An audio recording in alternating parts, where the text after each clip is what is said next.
Hello friends, कैसे हैं आप सब। तो डियर, आज का जो क्लास है ये हम लोगों का सिविक्स का क्लास है।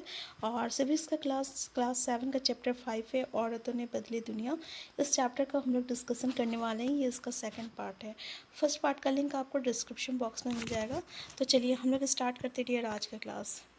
देखिए, जो इम्पॉर्टेंट पॉइंट है ना उसको हम एक बार रिपीट कर दे रहे हैं। जैसे कि हम लोग देखे हैं यहाँ पे, ये जो था इम्पॉर्टेंट था आपका आदिवासी महिला लक्ष्मी लकड़ा के बारे में, जो एक पहली महिला जो है इंजन चालक बनी है। तो इसको याद रखिएगा, यहाँ से हमें क्वेश्चन देखने को मिलता है। इसके अलावा आप ये देख लीजिए कि बहुत सारे बच्चे जो हैं मतलब कि पेरेंट्स कहते हैं कि नहीं वो अगर आप साइंस पढ़ते हो, मैथ्स पढ़ते हो तो आपको अच्छा करियर मिलेगा, ये और हिस्ट्री से जो है आपको कुछ भी नहीं हो मिलने वाला है। तो ये जो स्टेटमेंट है ये गलत है कि इतिहास पढ़ने से जो है हमें आपको कुछ भी हमें मतलब कि हम अपना करियर हमारा अच्छा नहीं बन सकता है, ठीक है ना। तो ये जो है ये आपकी गलत स्टेटमेंट है।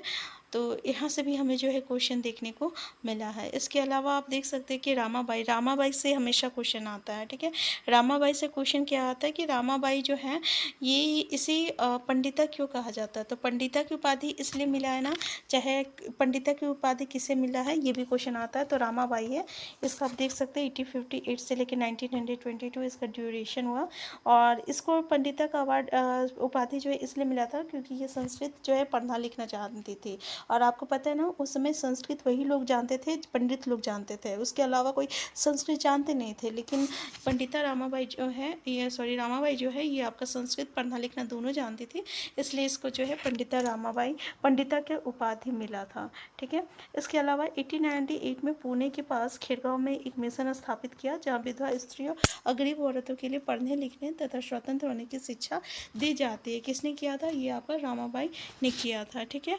तो ये याद रखिएगा, यहाँ से हमें जो है क्वेश्चन देखने को मिला है रामाबाई से। इसके अलावा यहाँ पे देख सकते हैं राज सुंदरी 1800 से लेकर 1890 तक, और ये पश्चिम बंगाल में पैदा हुई थी। 8 वर्ष की जब थी, जब बांग्ला भाषा में इसने 60 वर्ष की अवस्था में जो है ये बांग्ला भाषा में अपना आत्मकथा लिखी थी।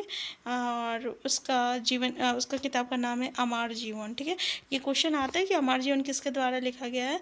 तो अमर जीवन याद रखिएगा, ये बांग्ला में एक आत्मकथा है जो कि राजसुंदरी के द्वारा लिखा गया है। और ये से यहाँ से भी हमें क्वेश्चन देखने को मिलता है, ठीक है। इसके अलावा रुकैया साखावत के बारे में देख लीजिए, रुकैया साखावत और लेडी लैंड, ठीक है। तो रुकैया साखावत से क्या आता है कि धनी परिवार की थी और जिसके पास बहुत ज़मीन थी और उर्दू पढ़ना लिखना आता था, और ये जो है बांग्ला और अंग्रेजी पढ़ना सीखना चाहती थी।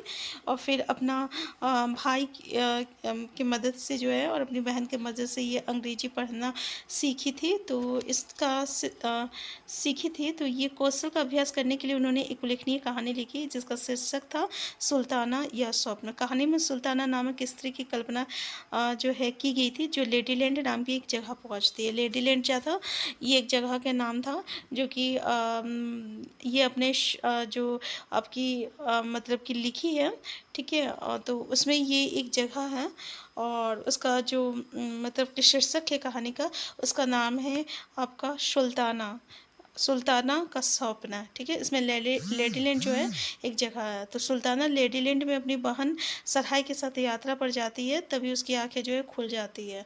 तो याद रखिएगा, यहाँ से भी हमें क्वेश्चन तो देखने को मिला है, ठीक है। यहाँ रुकैया साखावत से क्वेश्चन देखने को मिला है, क्योंकि यहाँ पे लेडीज़ से जो भी हमें पढ़ रहे हैं ना, यहाँ से हर पॉइंट से इस चैप्टर से क्वेश्चन बनता है, ठीक है। तो यहाँ पे देख लीजिए कि राज सुंदरी देवी और रुकैया हुसैन जैसे पढ़ने लिखने की अनुमति नहीं मिली थी की स्थिति में विपरीत वर्तमान समय में भारत में बड़ी संख्या में लड़कियाँ जो है स्कूल जा रही है। जैसे कि हम लोग देखें कि राज सुंदरी और रुकैया हुसैन जो थी ना, उन्हें पढ़ने लिखने के लिए स्कूल भेजा नहीं जाता था, और इसके विपरीत में वो जो है किसी तरह पढ़ना लिखना सीख गई थी। और अभी तो भारी मात्रा में हर जगह जो है लड़कियाँ और लड़के दोनों स्कूल जाते हुए हमें देखने को मिल रहा है। वर्तमान समय में शिक्षा और विद्यालय। तो देखिए भारत में ना हर देश में जनगणना होती है, कितने साल बाद होती है, तो 10 साल बाद होती है, ठीक है। जहाँ जो है हम लोग ये देखते हैं कि लड़की और लड़कियां की जो है आपका मतलब जनसंख्या कितना है। फिर वहाँ पे हम लोग ये भी देखने को मिलता है उसकी एजुकेशन के लेकर कि कितने प्रतिशत लड़के जो है स्कूल जा पा रहे हैं, कितने प्रतिशत जो है शिक्षित हो पा रहे हैं, ठीक है। तो हर चीज़ की जनगणना होती है।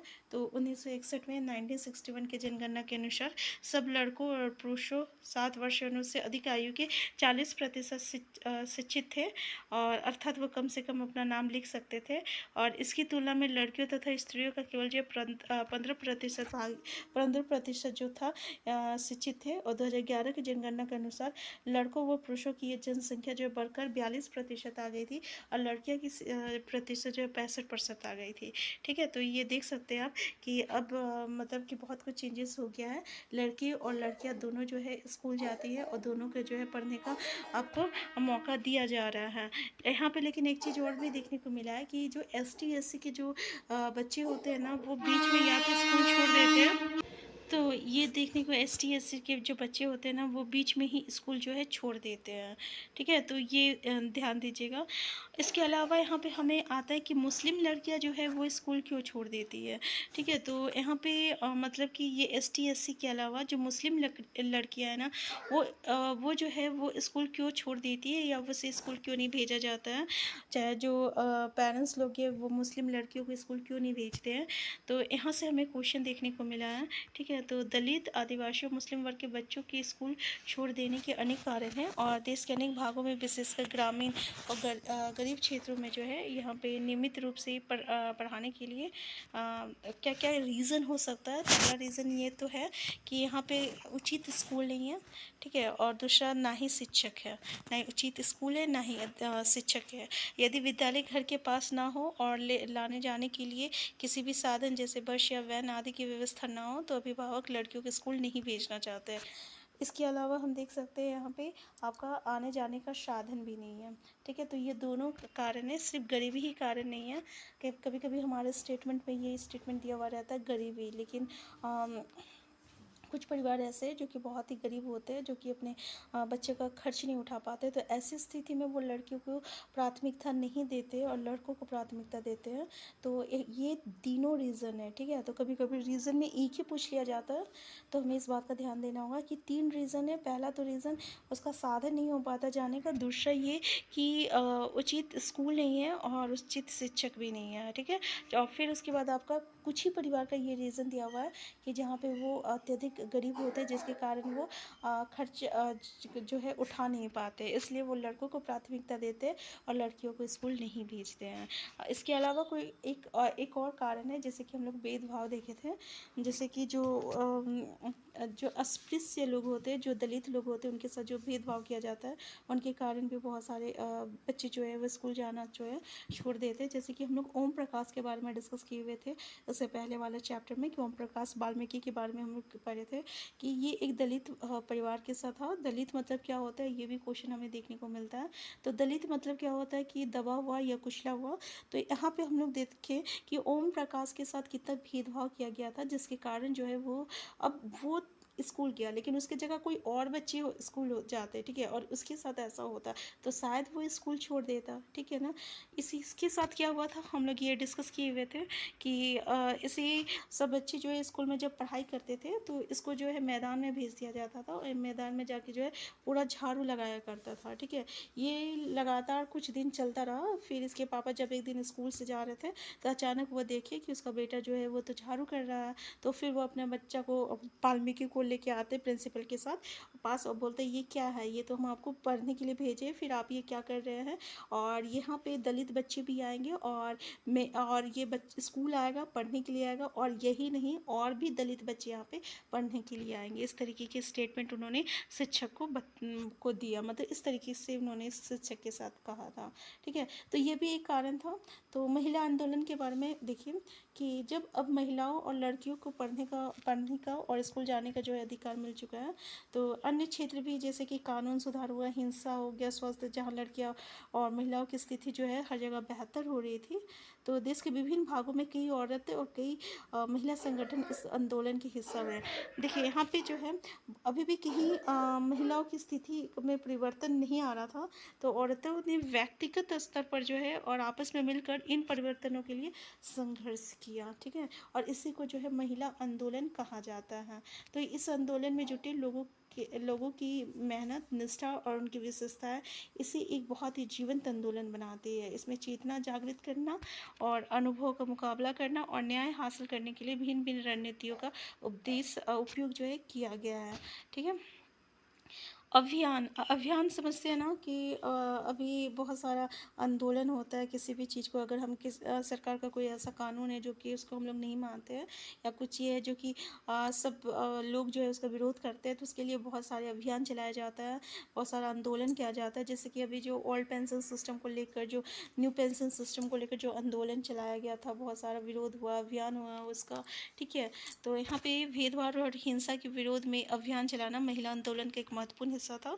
अभियान के फलस्वरूप नए कानून भी बने और 2006 में एक कानून बना था जिससे घर के अंदर शारीरिक और मानसिक हिंसा को भोग रही औरतों को कानून सुरक्षा दी जा सके। तो इसी तरह महिला आंदोलन के अभियानों के कारण 1997 में 1957 ईस्वी में सर्वोच्च न्यायालय ने कार्य के स्थान पर और शैक्षणिक संस्थानों पर महिलाओं के साथ होने वाली यौन प्रताड़ना से भी उन्हें सुरक्षा प्रदान के लिए दिशा निर्देश जारी किया।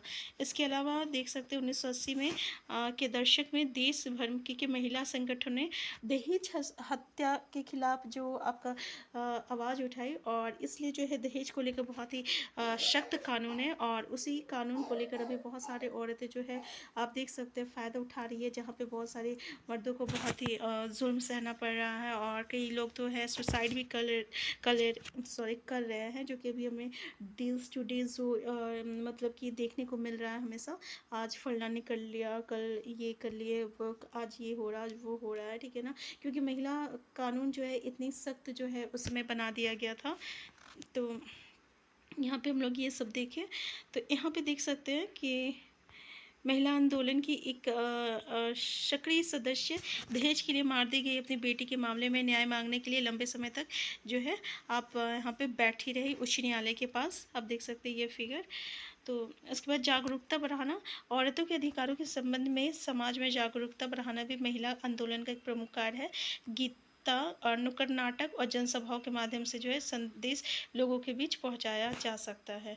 विरोध करना, जब महिलाओं के हितों का उल्लंघन होता है, जैसे किसी कानून अथवा नीति द्वारा जो है महिला आंदोलन ऐसे उल्लंघनों के खिलाफ जो है आवाज़ उठाता है।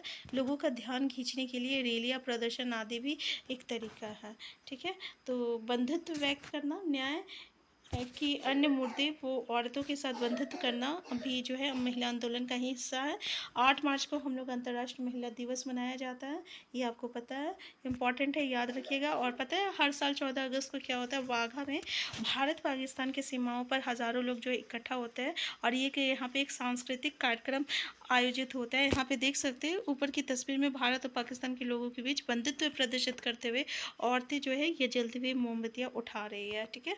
तो ये था हमारा आज का चैप्टर, जिसमें से जो है हमें हर साल सीटेट में क्वेश्चन देखने को मिला है, जो कि पंडिता रमाबाई सब मोस्ट इम्पॉर्टेंट टॉपिक है। इसके अलावा राज सुंदरी इम्पॉर्टेंट टॉपिक है, अमर जीवन, यहाँ से 2 क्वेश्चन हमें हमेशा देखने को मिलता ही है। तो हम आज का क्लास यहीं तक रखते हैं। नेक्स्ट क्लास में जो है हम लोग नेक्स्ट चैप्टर को डिस्कस करेंगे। चैप्टर का MCQ हो चुका है, अगर आप अभी तक नहीं देखे तो आप हमारे प्लेलिस्ट में जाके देख सकते हैं। हम फिर मिलते हैं। Thank you.